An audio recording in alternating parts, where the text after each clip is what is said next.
Why was she running at dawn, when most people were still asleep? Maya Cross wasn't running away from something. She was running toward the only moment of the day when her mind went quiet. The fog rolled off the Cooper River like smoke from a battlefield, swallowing Charleston's cobblestone streets in thick gray silence. She moved through it with the precision of someone who'd learned that survival wasn't about speed, it was about control. At 29, Maya possessed a physicality that made civilians uncomfortable. Not because she was intimidating in an obvious way, but because she carried herself like a weapon that had been carefully stored but never fully disarmed. Her shoulders were broader than most women her size. Her hands were calloused in ways that spoke of ropes and rifles, not yoga mats and office keyboards. She was a Navy SEAL, one of only a handful of women to ever earn the trident. And right now, she was on mandatory leave. A polite military term for, "We think you might be broken, so go away until you're useful again." The humidity clung to her skin, mixing with sweat as she pushed through mile 4 of her usual 6-mile circuit. The physical exertion was the only thing keeping the memories at bay. The faces, the screaming, the sand that got into everything, even your soul. She turned off the battery's manicured sidewalks toward the rougher trails near the marshlands, where the smell of salt and pluff mud hung thick and familiar. This was the part of the run she liked best. No tourists. No joggers with their cheerful good mornings. Just her, the fog, and the sound of her own breathing. Until a sound shattered the quiet, a bark, high-pitched, frantic, desperate. Maya didn't stop immediately. She was trained to filter noise to stay focused on the mission. And her mission right now was simple: finish the run, go home, don't think. But the sound came again, closer this time, sharper. And then something slammed into her shins. A puppy. A German shepherd with paws 3 sizes too big for its body and ears that flopped sideways like they hadn't decided which way was up yet. The dog was pure chaos, black and tan fur matted with mud, stumbling over itself in desperation to reach her. Maya slowed, expecting to see an owner chasing after it with an apologetic wave and a leash. But the fog behind the dog was empty. The puppy didn't jump on her playfully. It grabbed the hem of her running pants with needle-sharp teeth and pulled. Hard. Maya frowned, trying to shake it off. "Go home," she muttered, her voice rough. She hadn't spoken to anyone in 3 days. The puppy growled, a low, rumbling sound that didn't match its size. It released her pant leg, ran a few yards back into the fog, then stopped, looked back at her, barked again. The message was unmistakable: "Follow me." Maya stared at the dog. Every instinct told her to keep running, stick to the plan. Stay in control, but there was something in the puppy's eyes, something she recognized: panic, real, raw panic, the kind that didn't fake itself. She checked her watch out of habit, then cursed under her breath and changed direction. "All right," she said, "show me." Puppy bolted. Maya accelerated, her boots sinking into soft mud as she followed the small tail disappearing into tall saw grass. The terrain shifted fast. Manicured city charm gave way to wild, neglected coastline. Weeds slapped at her legs. The ground became uneven, littered with hidden roots. The puppy was leading her toward a section of waterfront Maya vaguely recognized as Old Tanner's Wharf, condemned years ago after a hurricane destabilized the pilings. The ocean smell grew stronger, sharp, heavy with brine. Through the mist, the skeleton of a pier emerged, jutting into gray water like a broken promise. The no trespassing sign hung by a single rusty nail. The puppy scrambled onto the rotting wood planks without hesitation, nails clicking frantically. Maya slowed. Her eyes scanned the structure with tactical precision. The wood was black with rot, slick with algae. She could hear the ocean below, churning, angry. The tide was coming in fast, slapping against the supports with a hollow, rhythmic boom. "Wait," Maya called. But the dog was already halfway down the pier, barking at something near the end. Maya moved forward, testing each plank before committing her weight. As she got closer, the shadow at the end of the pier resolved into a shape that made her heart slam against her ribs. A person, an older man, sitting in a wheelchair, trapped at the very edge of the structure where the wood had begun to sag dangerously toward the water. The puppy was jumping around the chair, whining, licking at the man's hand. Maya abandoned caution and ran. "Hey," she shouted, her voice cutting through the wind. Don't move, the man turned his head. His face was weathered, late 60s maybe, with the kind of deep lines that came from years spent outdoors. His eyes were sharp despite the fear in them. Calm, even. Like he'd been in bad situations before. I'm stuck, he called back, his voice steady but strained. The wheel went through. Maya saw it immediately. The front caster wheel of the wheelchair had punched through a rotted plank, wedging the chair firmly in a gap. Below, the Atlantic was rising. The tide was unusually high, driven by some offshore storm, and icy water was already sloshing over the lowered section of pier, soaking the man's shoes. A loud crack echoed from beneath them. The entire structure shuddered. Maya was 15 feet away. If the wood snapped, the heavy wheelchair would act as an anchor, dragging him straight into the turbulent current. Stop moving, Maya commanded, her voice dropping into the tone she used in the field. Hard, certain. You're weakening the wood. The man froze, his hands gripping the armrests. Maya closed the distance. The water swirled around her ankles, shockingly cold. She could feel the vibrations traveling up through her boots. This pier was going to collapse. Crouched beside the wheelchair, assessing. The wheel was lodged deep. Pulling it out would destabilize the plank even more. The man was watching her with an intensity that unnerved her. You military? He asked quietly. Maya didn't answer. She gripped the back of the wheelchair. On three, I'm going to lift and pull backward. You keep your hands on the armrests. Don't help, just hold on. The man nodded. 1. Maya shifted her weight, planting her feet. 2. She exhaled slowly, centering herself. 3. She lifted.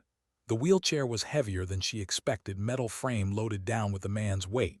Her shoulders screamed in protest, but she ignored it. Pain was just information. She pulled backward, muscles straining, boots slipping on the slick wood. The wheel groaned against the plank, stuck. Maya adjusted her grip and pulled harder. The wood splintered with a sharp crack. The wheel came free, and the pier gave way. The section beneath them collapsed with a sound like a gunshot. Maya felt the world tilt. She had maybe half a second to react. She shoved the wheelchair backward with everything she had, sending it rolling toward stable ground. The man yelled something she couldn't hear, and then Maya was falling. She hit the water hard. The cold was instant, brutal, knocking the air from her lungs. The current grabbed her immediately, dragging her under. Salt water filled her mouth, her vision went dark. For a split second, muscle memory kicked in.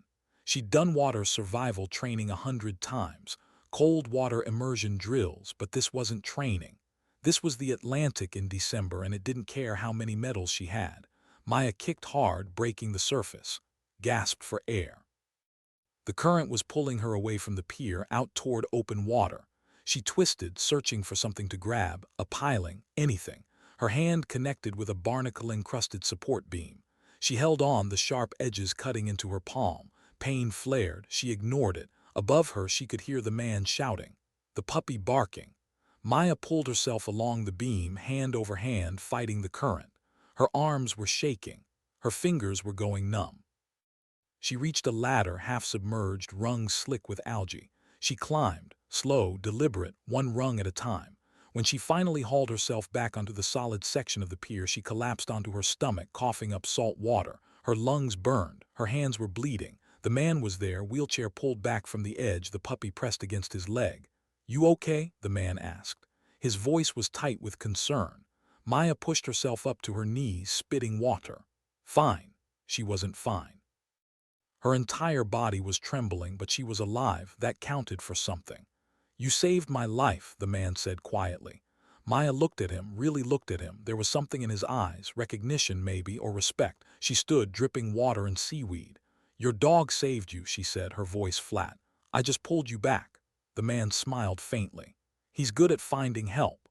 Maya glanced at the puppy, who was now sitting obediently, tail wagging, looking absurdly proud of himself. He's insane, Maya muttered, but she reached down and scratched behind his floppy ears anyway. The puppy leaned into her hand, eyes half closed in bliss. I'm James, the man said. James Hartley, retired Marine. This is Barnaby. Maya hesitated. Maya. She didn't offer more, didn't need to. James nodded like he understood. Thank you, Maya. She looked back at the collapsed section of pier, at the churning water below. She thought about how close it had been, how easily it could have gone wrong. Don't thank me yet, she said. We still need to get you off this death trap. James laughed, a rough sound that turned into a cough. Fair point. Why did she feel more uncomfortable sitting in a stranger's living room than she ever did in a war zone? Maya Cross stood near the fireplace, dripping water onto a towel James had laid out for her, watching the old Marine move around his kitchen with surprising efficiency despite the wheelchair. The house was small but well kept. Hardwood floors, high ceilings with crown molding, framed military photos on the walls, shadow boxes displaying medals Maya recognized, ones she'd earned herself. Bronze Star. Purple Heart. James Hartley had seen combat, real combat. That changed things. Not that it made her trust him, but it meant he understood the silence, the weight. He returned carrying a steaming mug and a neatly folded stack of clothes. My daughter's, he explained, setting the dry clothes on the armrest of the couch. She's about your size. You can change in the bathroom, first door on the left. Maya took the mug. Tea, not coffee. It smelled like mint and something else. Chamomile, maybe. She didn't drink it. I'm fine in wet clothes, she said. James gave her a look. The kind of look a commanding officer gives a stubborn private. Maya, you're shaking. Your lips are blue. Change or I'm calling an ambulance and telling them you're hypothermic and refusing medical attention. Maya bristled. You don't give me orders. No, James agreed calmly. But I am asking, please. There was something in his voice. Not authority, not pity, just quiet concern from one soldier to another. Maya grabbed the clothes and walked to the bathroom without another word. When she looked in the mirror, she barely recognized herself. Her face was pale, lips tinged with purple. Her hair was plastered to her skull, seaweed tangled in the dark strands. Her hands were cut from the barnacles, blood mixing with salt water. She looked like a survivor pulled from a shipwreck. She looked like she fell. Maya changed into the borrowed clothes, soft gray sweatpants, a faded navy t-shirt, thick wool socks. They fit. When she emerged, James was sitting by the fire, Barnaby curled at his feet. The puppy's tail thumped when he saw her, but he didn't move from his spot. Better? James asked. Maya nodded. She sat on the edge of the couch, still holding the untouched mug of tea. James didn't press her to drink it. He just watched her with patient eyes. How long have you been back? He asked after a moment. Maya stiffened. Back from where? Deployment. James gestured vaguely toward her hands, her posture, the way she sat with her back to the wall and eyes on the door. You've got the look. I had it too when I came home from Fallujah. Maya's jaw tightened. I don't want to talk about it. Okay, James said simply. He didn't push, didn't ask follow-up questions, just nodded and let the silence settle. It was a different kind of silence than the one Maya carried inside her. This one wasn't heavy. It was comfortable, strange. Barnaby got up, padded over to Maya, and rested his big puppy head on her knee. She looked down at him. Why'd he do it? She asked quietly. Come find me, James smiled. Barnaby's got instincts. I got stuck out there about an hour ago. Wheel went through while I was trying to get a better view of the sunrise. Dumb mistake. I tried to call for help, but my phone was dead. I told Barnaby to go find someone. I didn't actually think he'd succeed. He's just a puppy, Maya said. He's 6 months old, James corrected. But he's smart. German shepherds are. And he's been trained, not by me, by my daughter. She's a K-9 handler, Air Force, stationed in Germany right now. Maya scratched behind Barnaby's ears. The dog's eyes closed in contentment. He grabbed my pant leg and wouldn't let go, she said. Dragged you right to me, James said with a hint of pride. Good boy, did exactly what I needed him to do. Found the only person running past who'd actually stop. Maya frowned. How do you know I was the only one? James met her eyes. Because most people hear a dog barking and assume it's just a dog, but you didn't. You followed him. That's not civilian instinct, Maya. That's soldier instinct. You knew something was wrong. Maya looked away. She didn't like being read that easily. I almost didn't stop. But you did, James said. And that matters. The tea in her hands had stopped steaming. Maya finally took a sip. It was warm, soothing. She hadn't realized how cold she still was until the heat spread through her chest. You didn't have to invite me in, Maya said. You could have just said thanks and let me go. I could have, James agreed. But I wanted to know who risked her life to save an old man she didn't know. Turns out it was someone who needed saving too. Maya's eyes snapped to his. I don't need saving. James held up a hand. Not trying to offend you. I'm just saying, I know what it looks like when someone's running from something instead of towards something. And I know what it's like to feel like you're supposed to be okay, but you're not. Maya set the mug down hard on the coffee table. You don't know anything about me. You're right, James said evenly. I don't, but I know what it's like to come home and realize you don't fit anymore. I know what it's like to feel more comfortable in a war zone than in your own living room. I know what it's like to wake up at 0300 and think you're still in the desert. Maya's hands clenched into fists. Stop. I know what it's like to feel like you failed someone, James continued, his voice quieter now. Even when everyone else says you're a hero. Maya stood abruptly. I need to go. James didn't try to stop her. He just nodded. Your clothes are in the dryer. Should be done in about 10 minutes. You're welcome to wait or you can leave them. I'll have them ready if you want to come back for them later. Maya didn't answer. She walked to the door, her wet running shoes still sitting by the mat. But when she reached for the handle, she stopped. Her hand hovered there. She didn't know why she wasn't opening it. Behind her, James spoke again. My daughter comes home on leave twice a year, he said. Christmas and summer. The rest of the time it's just me and Barnaby. And some days that's fine, but some days it's hard as hell. So if you ever need a place to just sit and not talk, my door's open. No questions, no expectations, just company from someone who gets it. Maya's throat tightened. She hadn't cried in 3 years. Not when she'd lost friends, not when she'd been discharged on leave, not when she'd woken up screaming from nightmares she couldn't remember, but something about this man's kindness offered with no strings attached cracked something inside her. Why? She asked, her voice barely above a whisper. Why do you care? James was quiet for a moment. Because 20 years ago I came home from Iraq broken, and a stranger offered me the same thing, a place to sit. No judgment, it saved my life.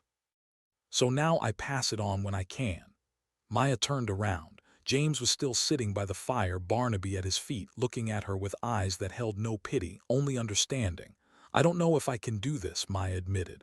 The words came out before she could stop them. Do what? Be here, be normal. I don't know how to do that anymore. James nodded slowly. None of us do at first, but you don't have to figure it out alone, and you don't have to figure it out today. Just come back when you're ready, even if it's just to pick up your clothes. Maya swallowed hard. She looked at Barnaby, who had stood up and was wagging his tail, looking at her like she was the most important person in the world, like she mattered. Okay, she said finally. I'll come back. James smiled. Good. Maya left the house 20 minutes later, wearing her dry running shoes and James's oversized Marine Corps hoodie, her wet clothes bundled in a plastic bag. The fog had lifted slightly, revealing the street in soft morning light. She started running again, but it felt different this time. Lighter somehow, like a weight she didn't know she was carrying had shifted just slightly.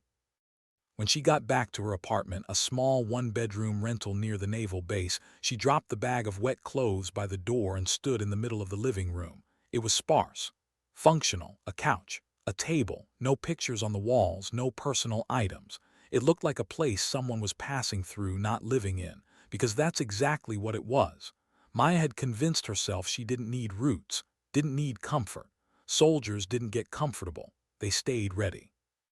But standing there in borrowed clothes that smelled like lavender detergent and wood smoke, she realized something. She was tired, bone-deep soul tired, and maybe, just maybe, it was okay to admit that. Her phone buzzed, a text from her wellness check-in scheduled for next week. Mandatory. Maya stared at the message. She'd been dodging those calls for 2 months, telling them she was fine, adjusting well. No issues, all lies, but what was she supposed to say? That she couldn't sleep. That every loud noise made her reach for a weapon that wasn't there. That she felt more alive falling into freezing water than she did sitting in her own apartment. They'd pull her from active duty permanently, label her unfit. And then what would she be? Without the teams, without the mission, who was Maya Cross? She didn't have an answer. But for the first time in a long time, she wondered if maybe that was a question worth asking. What do you do when the person you saved won't stop checking on you? Maya hadn't planned on going back to James's house. She'd told herself that picking up her clothes was just a practical errand, nothing more. But 3 days later, she found herself standing on his porch at 7 in the morning, holding a box of donuts she'd impulse bought from a bakery near the base. She didn't know why she bought them. James probably didn't even eat donuts. This was stupid. She turned to leave. The door opened. James was there, Barnaby immediately pushing past him to greet her, tail wagging so hard his entire back end moved. "You came back," James said. He looked genuinely pleased, not surprised, pleased, like he'd been hoping she would. Maya held up the donut box awkwardly. "I needed my clothes," James smiled. "They're in the hall closet, been waiting for you, but first come in, coffee's fresh." Maya hesitated. But Barnaby had already grabbed the hem of her jacket and was pulling her toward the door with the same determination he'd shown on the pier. "Your dog's very insistent," Maya said. "He learned from the best," James replied. House smelled like coffee and something else. Cinnamon, maybe. James led her to the kitchen where he poured her a mug without asking. Black, no sugar, somehow he knew. Maya sat at the small kitchen table, Barnaby immediately flopping down on her feet like a warm, furry blanket. "So," James said, settling into his chair. "How have you been?" "Fine," Maya said automatically. James raised an eyebrow. "That's the same fine you gave me when you were hypothermic and bleeding." Maya took a sip of coffee. It was good. "Strong? I had my wellness check-in yesterday," she heard herself say. She didn't know why she was telling him this. "How'd it go?" "I lied through the whole thing," Maya said flatly. "Told them I was sleeping well, adjusting great, no problems." James nodded slowly. "And the truth?" Maya stared into her coffee. "The truth is I wake up at 0300 every morning thinking I'm still overseas. The truth is I can't go to the grocery store without mapping exit routes. The truth is the only time I felt anything in the last 3 months was when I fell into freezing water trying to save you." She looked up at him. "That's the truth." James didn't look shocked. He didn't look pitying. He just nodded like she'd confirmed something he'd already known. "You know what my therapist told me after Iraq?" he asked. "That trauma isn't about what happened to you. It's about what you did to survive it. The brain does things to keep you alive in hell. And when you come back, the brain doesn't always know the hell is over." Maya's hands tightened around the mug. "I don't need therapy." "I said the same thing," James replied. "For 2 years. And then one day I drove my car into a ditch because I thought I saw an IED on the road. It was a trash bag. That's when I realized I wasn't going to get better by myself." "I'm not you," Maya said. "No," James agreed. "But you're also not fine, and pretending you are isn't going to make it true."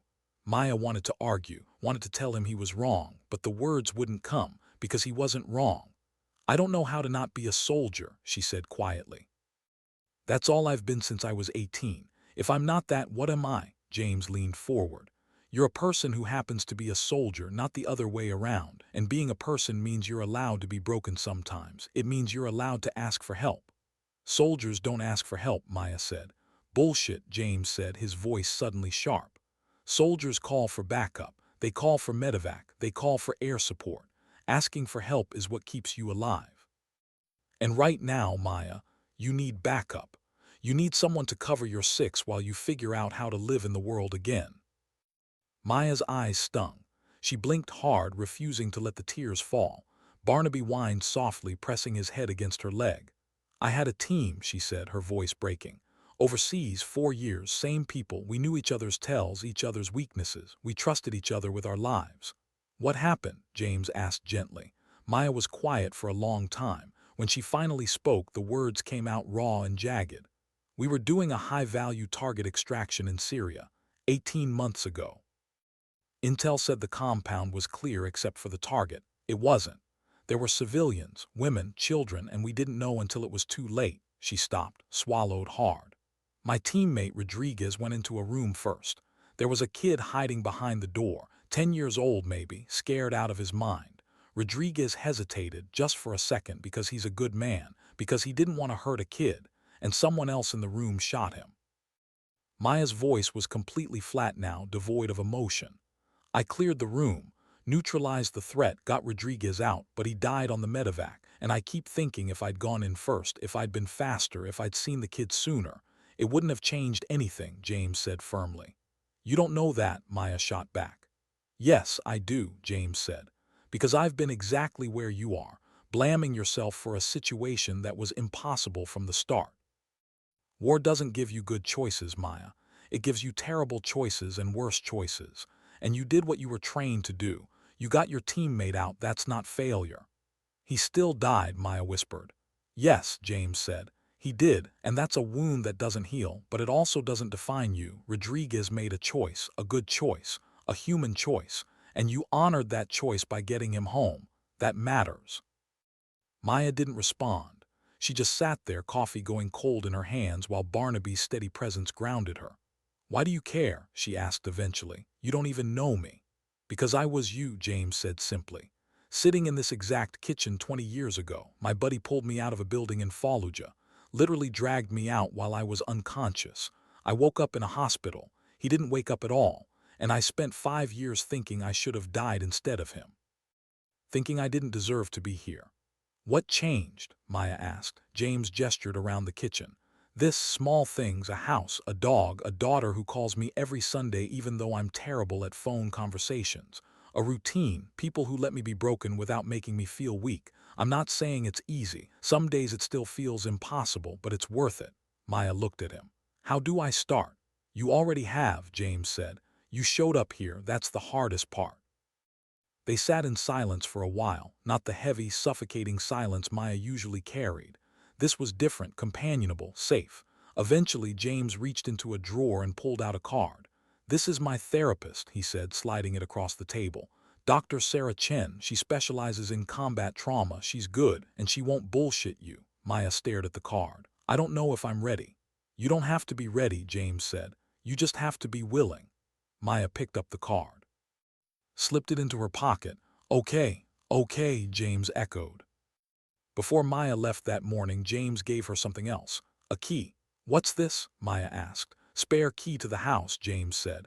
"In case you need a place to go, day or night, you don't have to call ahead, just come." Maya closed her hand around the key. It was warm from his palm. "Thank you," she said, and she meant it. "Thank Barnaby," James replied with a smile. "He's the one who found you." Maya looked down at the puppy, who was sitting at attention, tail wagging. She crouched down and scratched behind his ears. "You're a good boy," she murmured. "Best boy." Barnaby licked her face enthusiastically. For the first time in 18 months, Maya laughed. It was a small sound, rusty and uncertain, but it was real. And when she walked back to her car, the weight on her chest felt just a little bit lighter. Not gone, but lighter. It was a start. Why did the sound of a child's laughter make her freeze in the middle of a grocery store? Maya stood in the cereal aisle, hand outstretched toward a box of generic brand flakes, completely paralyzed. The sound came again. High-pitched, joyful. A little boy, maybe 7 years old, chasing his sister around their mother's shopping cart. The boy's laugh hit Maya like a physical blow. It sounded exactly like the kid in Syria. The one hiding behind the door. The one who'd watched Rodriguez die. Maya's hand started shaking. The box of cereal slipped from her fingers, hitting the floor with a loud crunch. People turned to look. The mother, the kids, an elderly woman with a walker. Their eyes felt like spotlights, judging, watching, waiting for her to break. Maya abandoned her cart and walked out of the store, fast, too fast. She made it to her car before the panic attack hit. Her chest constricted. Her vision narrowed to a tunnel. She couldn't breathe, couldn't think. Her phone buzzed. A text from James. "Morning check-in. You good?" Maya stared at the message. Her hands were shaking so bad she could barely type. "No." The response came immediately. "Address." Maya sent him her location. 15 minutes later, James's modified van pulled into the parking lot. He rolled down the window. "Get in," he said. "No questions. No judgment, just an order." Maya obeyed. They drove in silence for a while. James didn't ask what happened. He just drove, Barnaby sitting in the back seat with his head resting on Maya's shoulder. The dog's weight was warm, grounding. Eventually, James pulled into a parking lot overlooking the beach. He turned off the engine. "Want to talk about it?" he asked. Maya shook her head. "Okay," James said. "Then let's just sit." So they sat, watching the waves roll in, watching the seabirds dive for fish, watching the world move around them while they stayed still. After a long time, Maya spoke. "It was a kid," she said quietly. "In the store, he laughed, and it sounded like—" She couldn't finish. James nodded. "Triggers are like that. They come out of nowhere, slam into you when you're least ready." "I thought I was getting better," Maya said, frustration bleeding into her voice. "I've been running every day, sleeping a little more. I even called that therapist you recommended. And first appointment's next week." "That's good," James said. "But getting better isn't linear. Some days you take 3 steps forward. Some days you take 2 steps back. That doesn't mean you're failing, it means you're human. Maya leaned her head against the window. I hate feeling like this, weak, out of control. You're not weak, James said firmly. You're carrying a war inside you that takes more strength than most people will ever understand. Doesn't feel like strength, Maya muttered. It feels like I'm breaking apart. Maybe you are, James said, but breaking isn't the same as broken. Sometimes you have to fall apart before you can put yourself back together the right way. Barnaby whined softly, nuzzling Maya's neck. Reached up and buried her fingers in his fur. What if I can't? She asked. What if I'm just stuck like this forever? James looked at her. Do you trust me? Maya hesitated, then nodded. Then trust me when I say you won't be stuck. It won't always feel this heavy. The triggers won't always hit this hard, but you have to give yourself time and you have to stop punishing yourself for not healing fast enough. Maya closed her eyes. I just want to feel normal again. You will, James said. But your normal might look different than it did before. And that's okay. Different doesn't mean less. They sat there for another hour, not talking, just being. When James finally started the van again, he didn't drive Maya back to her car. He drove her to his house. What are we doing? Maya asked. You're staying for dinner, James said. And tomorrow morning I'm driving you back to get your car. Tonight you're not alone. Maya wanted to argue, but the truth was she didn't want to be alone. Not tonight. Okay, she said softly. That night James made spaghetti. Simple, nothing fancy. They ate at the kitchen table. Barnaby sprawled under Maya's chair. They didn't talk about the panic attack. They didn't talk about war or trauma or therapy. They talked about normal things. James told her about his daughter, stationed in Germany. About how she video called him every Sunday with Barnaby pressed against the screen, tail wagging. About how she joined the Air Force because she wanted to fly and how she'd ended up training K-9 units instead and loved it even more. Maya found herself talking too. Small things. How she'd grown up in Oregon. How she joined the Navy to escape a small town that felt like a cage. How she'd pushed herself through Bud-S when everyone told her she'd quit. How proving people wrong had become her primary motivation for years. And now, James asked. What motivates you now? Maya thought about it. I don't know anymore, she admitted. The mission was everything, the team, the purpose. Without it, you feel lost, James finished. Maya nodded. Yeah. Then maybe that's what you need to figure out, James said. Not how to get back to who you were, but who you want to become now. It was a simple statement, but it hit Maya harder than she expected, because he was right. She'd spent so long trying to get back to her old self. She'd never considered that maybe her old self wasn't who she needed to be anymore.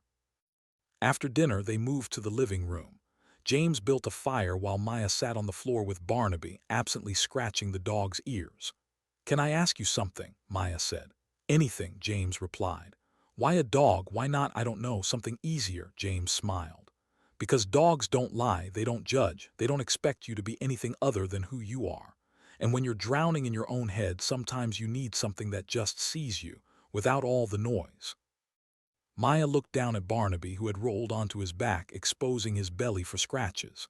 He's got terrible survival instincts, she said. James laughed. Yeah, but he's got a good heart, and sometimes that's more important. Maya scratched Barnaby's belly, and the dog made a sound of pure contentment. I think I get it, she said quietly. I think I'm starting to.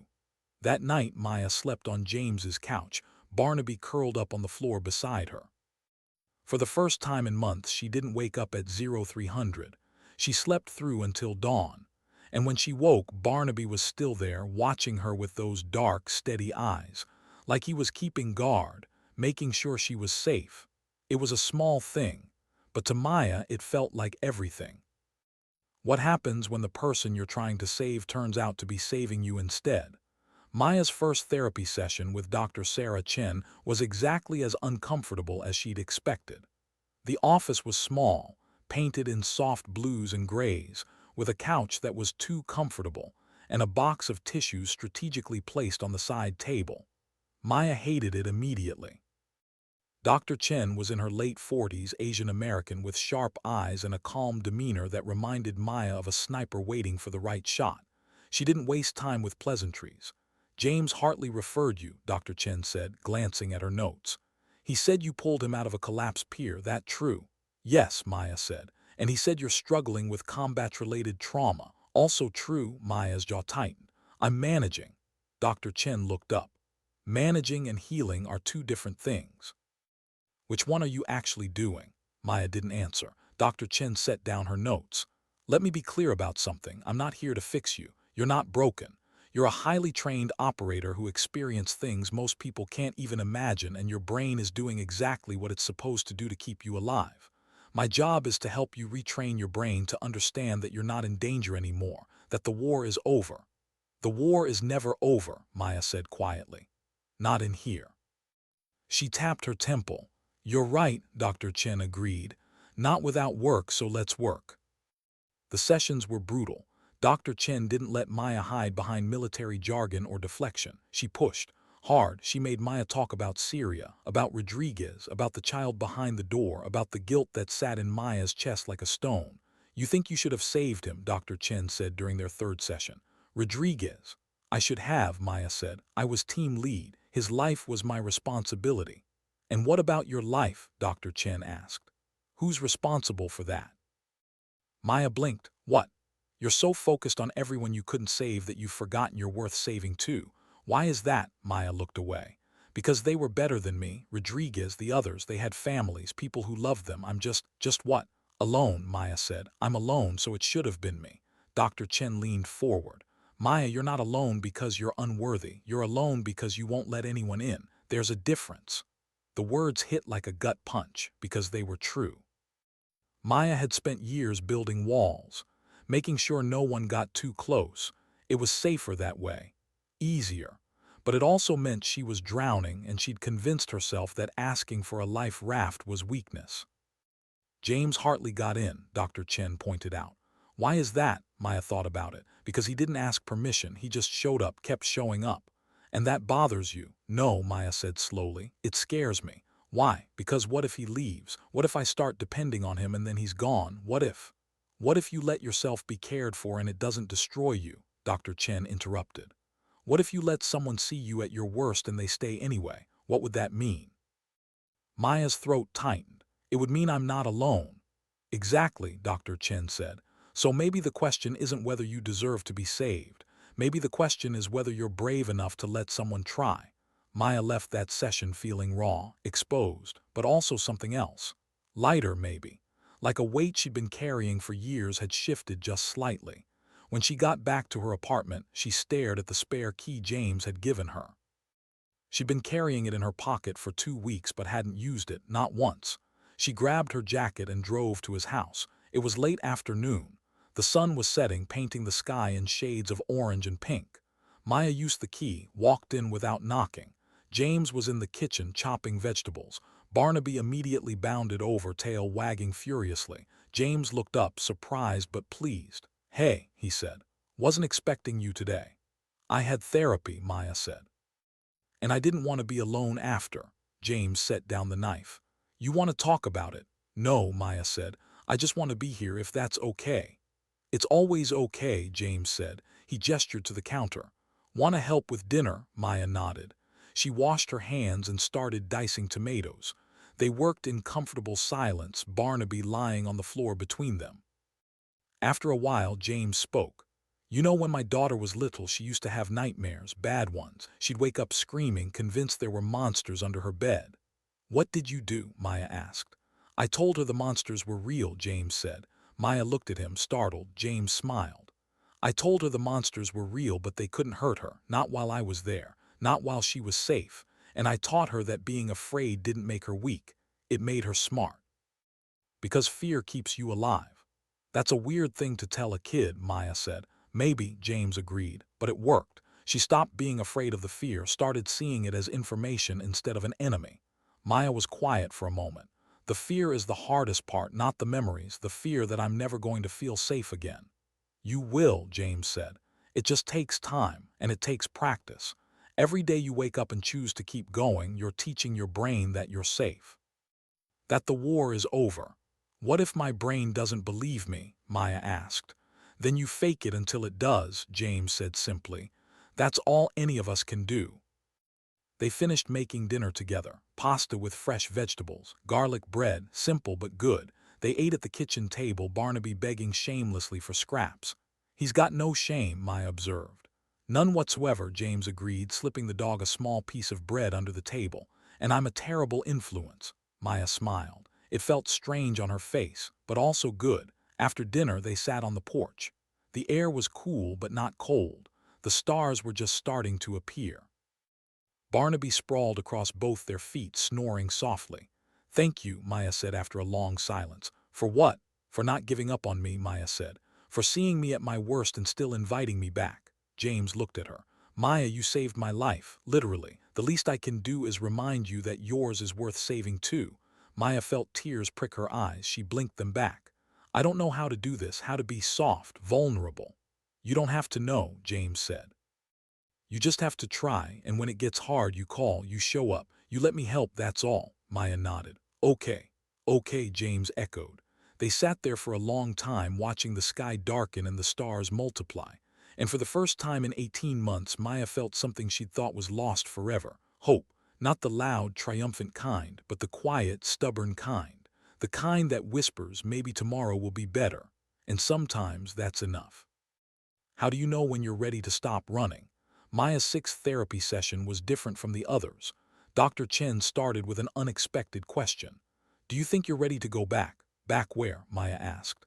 "Active duty, the teams, the mission. You've been on leave for 4 months. Your evaluation is coming up. Are you ready to go back?" Maya opened her mouth, closed it. "I don't know." "That's the first honest answer you've given me," Dr. Chen said. "So let's dig into that. What does going back mean to you?" Maya thought about it. "It means I'm still useful, still valuable, still a SEAL. And if you don't go back, then I'm nothing," Maya said automatically. Dr. Chen tilted her head. "You really believe that your entire worth is tied to a job?" "It's not a job," Maya said sharply. "It's who I am." "Is it?" Dr. Chen challenged. "Or is it who you were?" Because the Maya sitting in front of me right now has spent the last 4 months building a life outside the teams. You have a friend, you have a therapist, you have a dog who adores you. You're learning to exist without the mission. That's not nothing. Maya felt her chest tight, but it's not enough. Why not? Because I'm a SEAL, Maya said. That's what I worked for. That's what I sacrificed everything for. If I'm not that anymore, then what was the point? Dr. Chen leaned back. Maya, can I tell you something? The military will always need operators, but you only get one life.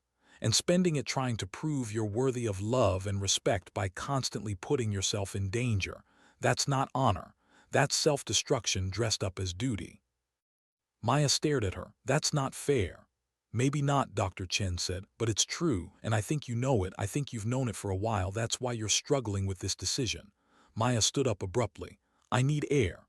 Sit down, Dr. Chen said. It wasn't a request, it was an order, and Maya, trained to follow orders, sat. You want to know what I think? Dr. Chen asked. I think you're terrified, not of going back, but of not going back. Because if you choose to leave, if you choose a different path, you have to face the possibility that maybe you're worth more than what you can do for other people, that maybe you deserve peace, and that's the scariest thing you've ever had to consider. Maya's hands were shaking. I don't know how to be anything else. Then learn, Dr. Chen said. The same way you learn to be a SEAL, with discipline, with practice, with people who believe in you even when you don't believe in yourself. Maya looked at her therapist. What if I fail? At what? Living? Maya, you've already survived. That's not failure, that's winning. The session ended there.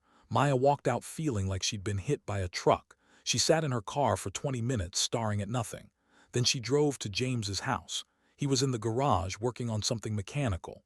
Barnaby ran out to greet her and Maya dropped to her knees, hugging the dog tightly. James appeared in the doorway, wiping grease from his hands. Bad session? He asked. Honest session, Maya said. James nodded. Those are the worst. Come on, let's walk. They walked through the neighborhood, Barnaby trotting between them. Maya told him everything, the evaluation, the fear, the questions she couldn't answer. Dr. Chen thinks I'm afraid of choosing myself, Maya said. Is she right? James asked. Maya kicked at a loose stone. Maybe, I don't know, I've spent my whole life proving I'm strong enough, good enough. And if I walk away now, it feels like admitting I'm not. Or, James said, it feels like admitting you're human, that you have limits. And that choosing to honor those limits is the bravest thing you can do. Maya stopped walking. What did you do after you got injured? James leaned against a fence. I fought to stay in. Did 6 months of physical therapy, pushed myself until I collapsed, and then I pushed harder. I was convinced that if I couldn't be a Marine, I wasn't anything. What changed? I hit rock bottom, James said simply. Drove my car into a ditch, ended up in a hospital. And my daughter, she was 12 at the time, she visited me. And she said, Dad, I need you to be my dad, not a Marine, just my dad. And I realized I'd been so focused on being what I thought I should be that I'd forgotten how to just be. Maya felt tears slipping down her face. She didn't wipe them away. I don't have anyone like that, no one who needs me to just be. James turned to her. Yes, you do. Who? Me, James said. And Barnaby, and Dr. Chen. And every person whose life you've touched in the last 4 months. You think we want you because you're a SEAL.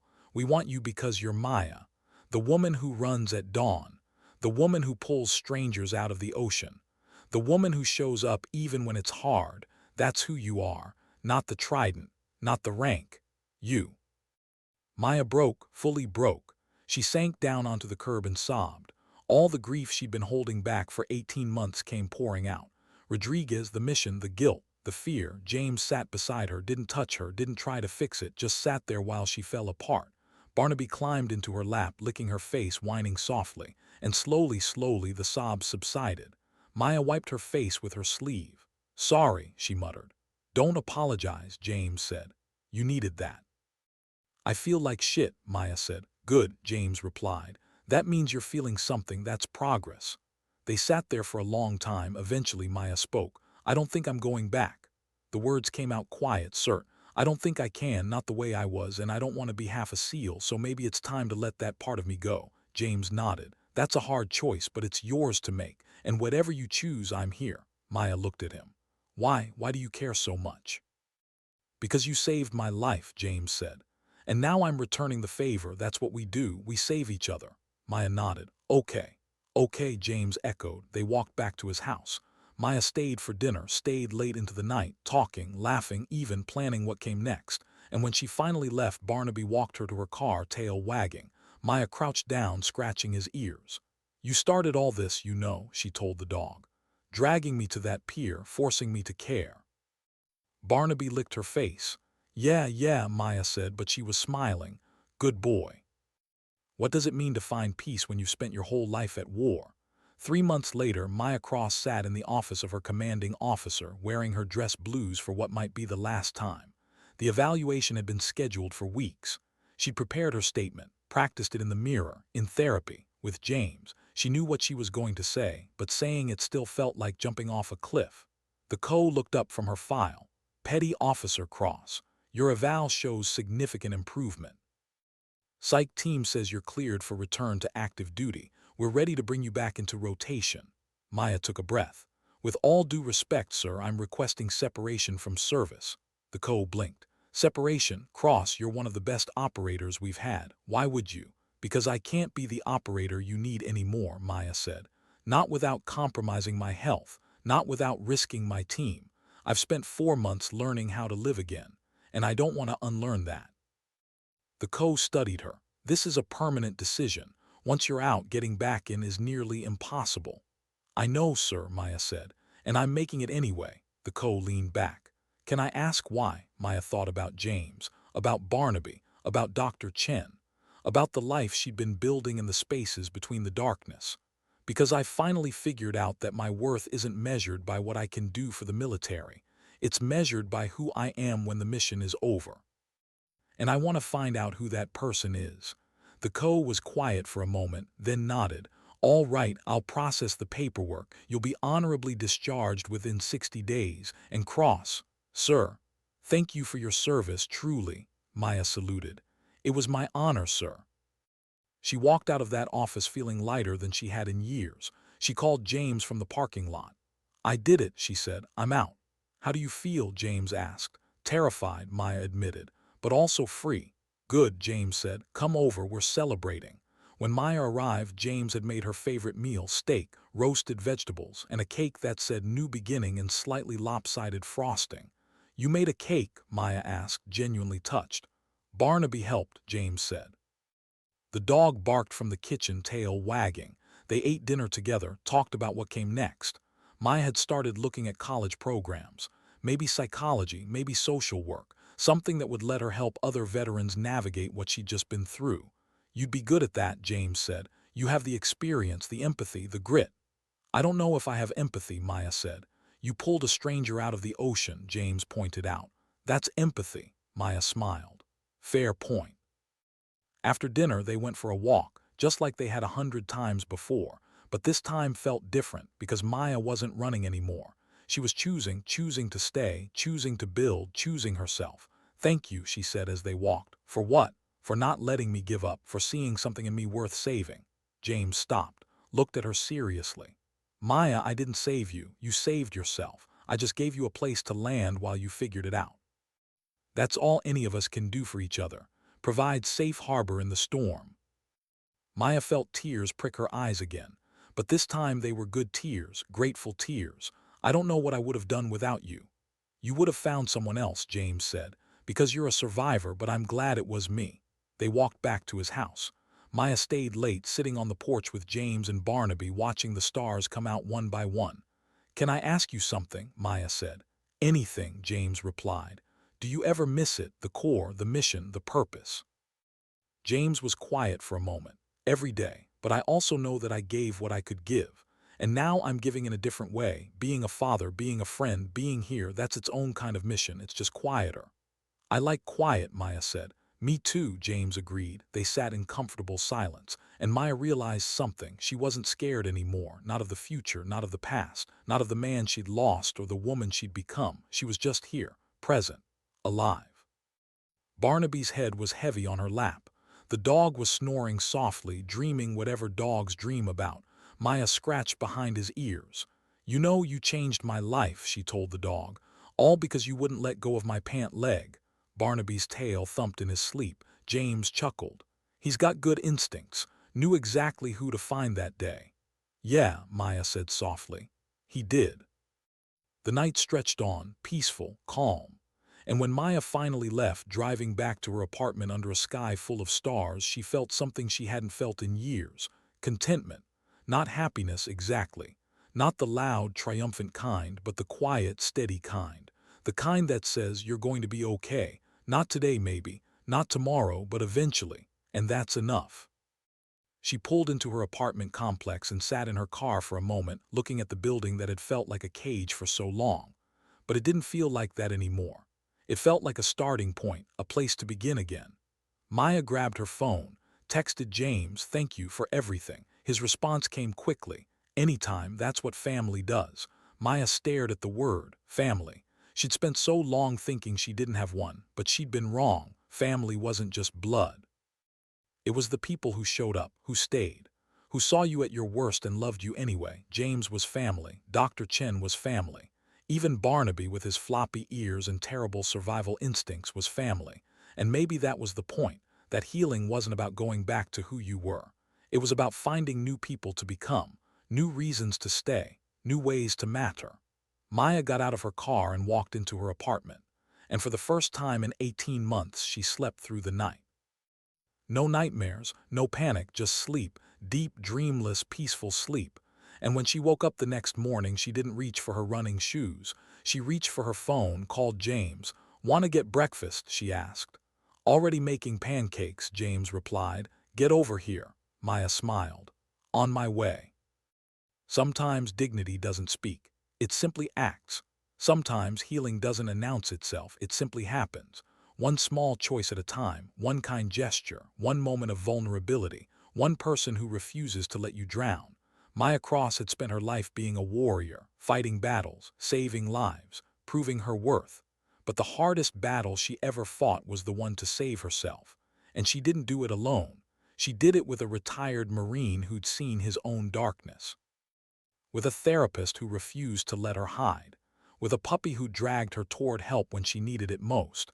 And in the end, that was the real victory. Not the medals, not the missions, but the quiet, unglamorous work of choosing to live, choosing to heal, choosing to believe that maybe, just maybe, she was worth the effort. Because sometimes the bravest thing a soldier can do isn't charging into battle. It's laying down the weapon and learning to live in peace.